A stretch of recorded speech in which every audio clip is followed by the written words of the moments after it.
बहुत साल पहले सोनपुर के जंगल में एक बंदर और एक हाथी रहते थे।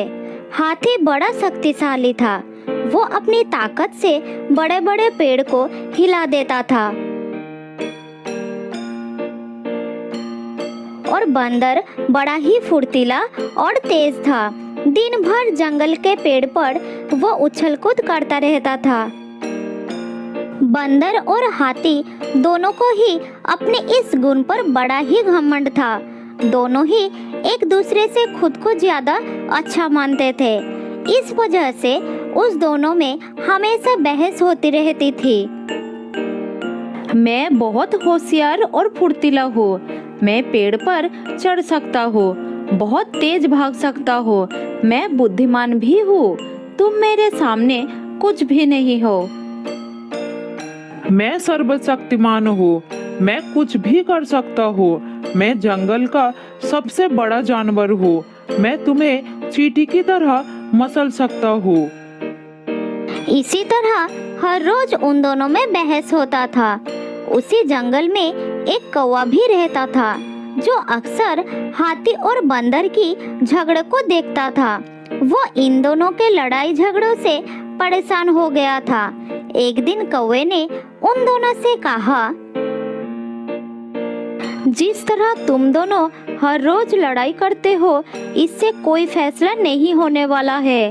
तुम दोनों एक प्रतियोगिता के माध्यम से ये फैसला कर सकते हो कि तुम दोनों में से शक्तिशाली और होशियार कौन है। क्या तुम दोनों प्रतियोगिता करने के लिए राजी हो? बंदर और हाथी दोनों को कौवे की बात अच्छी लगी। दोनों ने कौवे को एक साथ पूछा, हाँ हाँ, मैं राजी हूँ, लेकिन पहले ये तो बताओ, इस प्रतियोगिता में हमें क्या करना होगा? हाँ हाँ, मैं भी राजी हूँ। जल्दी बताओ, हमें क्या करना होगा। हम दोनों प्रतियोगिता करने के लिए तैयार है। जीतूंगा तो मैं ही। ठीक है, तो सुनो। इस जंगल को पार करने पर थोड़ी दूर में ही एक दूसरा जंगल आता है, जहाँ पर एक काफी पुराना पेड़ है जिस पर बहुत सारे लाल रंग का फल है। तुम दोनों में से उस पेड़ के एक फल जो पहले लाएगा उसे ही इस प्रतियोगिता का विजेता माना जाएगा। क्या तुम राजी हो? कौवे की बात सुनते ही बंदर और हाथी बिना कुछ सोचे समझे दूसरे जंगल के तरफ भागने लगे। दोनों ने कौवे का बात पूरा नहीं सुना। अरे, मेरा पूरा बात तो सुनो। उस जंगल में खतरा है, संभल कर जाना। मैं यही रहूंगा। तुम दोनों फल लेकर इस स्थान पर वापस आना। बंदर और हाथी भागता रहा। कौवे की संपूर्ण बात सुनने के अवसर उनके पास नहीं था। कभी हाथी आगे जाता तो कभी बंदर। भागते भागते वो दोनों जंगल के बाहर आ गए।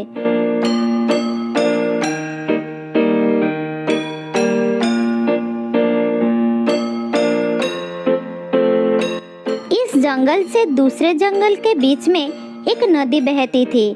उसे पार करने के बाद ही दूसरे जंगल में पहुंचा जा सकता था।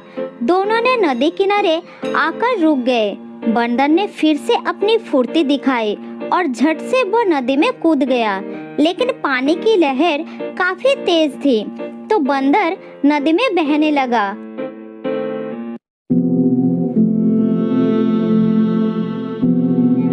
बंदर को नदी में बहते हुए देखकर हाथी ने तुरंत उसे पकड़कर पानी के बाहर निकाल दिया।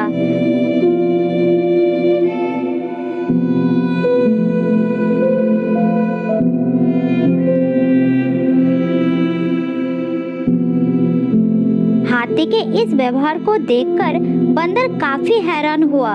उसने विनम्र होकर हाथी को अपनी जान बचाने के लिए धन्यवाद कहा और अपनी हार मानते हुए हाथी को ही आगे का सफर तय करने के लिए कहा। तुम्हारा बहुत बहुत धन्यवाद दोस्त, तुम मेरी जान बचाई। मैंने तुमसे बहुत बुरी बात कही है, मुझे माफ कर दो। तुमने ये प्रतियोगिता जीत ली है, तुम आगे बढ़ो मेरे दोस्त। आज अगर तुम्हारे जगह कोई और होता तो ना जाने क्या होता। तुम्हारा उपकार मैं कभी नहीं भूलूंगा। बंदर की इस बात को सुनकर हाथी ने कहा, कोई बात नहीं दोस्त, लेकिन इस प्रतियोगिता मैं अकेले नहीं जीतूंगा, तुम्हें भी साथ ले जाऊंगा। मैं नदी पार कर सकता हूँ, तुम भी मेरी पीठ पर बैठकर इसे पार कर लो। ठीक है दोस्त, यही सही रहेगा। हम एक दूसरे को सहायता करके बहुत आसानी से उस जगह पर पहुंच सकते हैं। चलो मेरे दोस्त।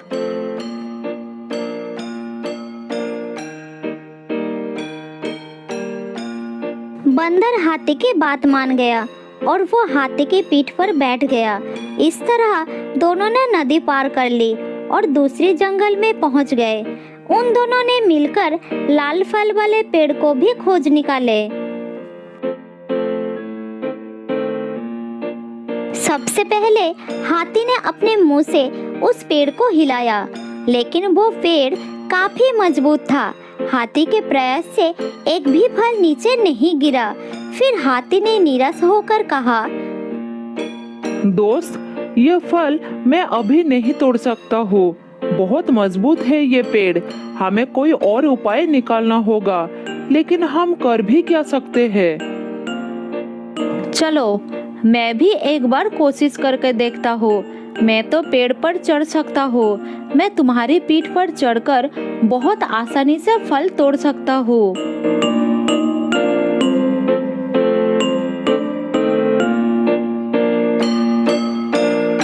बंदर बहुत आसानी से पेड़ पर चढ़ गया और एक लाल फल तोड़ लिया। फिर वो पेड़ के नीचे उतर आया। उसके बाद दोनों वापस नदी पार करके अपने जंगल लौट आए।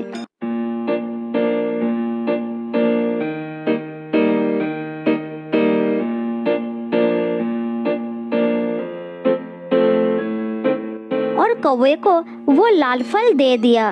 फल पाने के बाद कौवा जैसे ही इस प्रतियोगिता के लिए विजेता का नाम बोलने लगा, तभी हाथी और बंदर ने मिलकर उसकी बात को रोक दिया।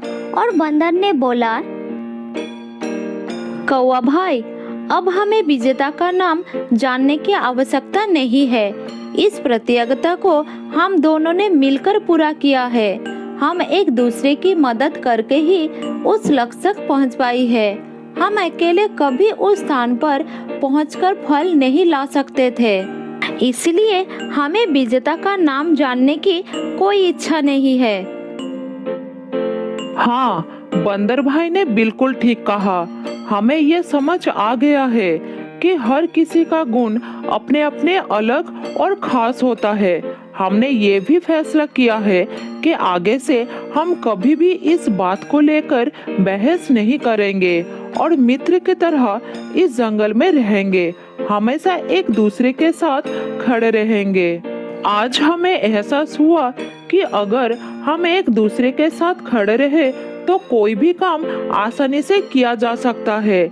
इसीलिए आज से हम कभी भी अपने आप पर घमंड नहीं करेंगे। कौवे को बंदर और हाथी की बात सुनकर बहुत खुशी मिलती है। उसने दोनों से कहा, मैं तुम्हें यही समझाना चाहता था कि सभी एक दूसरे से अलग होते हैं। अलग अलग गुण और शक्तियाँ ही हमें एक दूसरे की मदद करने की काबिल बनाती है। साथ ही हर किसी की कमजोरियाँ भी होती है। इसलिए एक दूसरे के साथ मिलकर रहना ही सबसे अच्छा होता है। मैं यही चाहता हूँ कि जंगल के सभी जानवर एक दूसरे से मिलकर खुशी खुशी जिंदगी जिए। उसी दिन से हाथी और बंदर दोनों मित्र हो गए और वो जंगल में खुशी खुशी रहने लगे।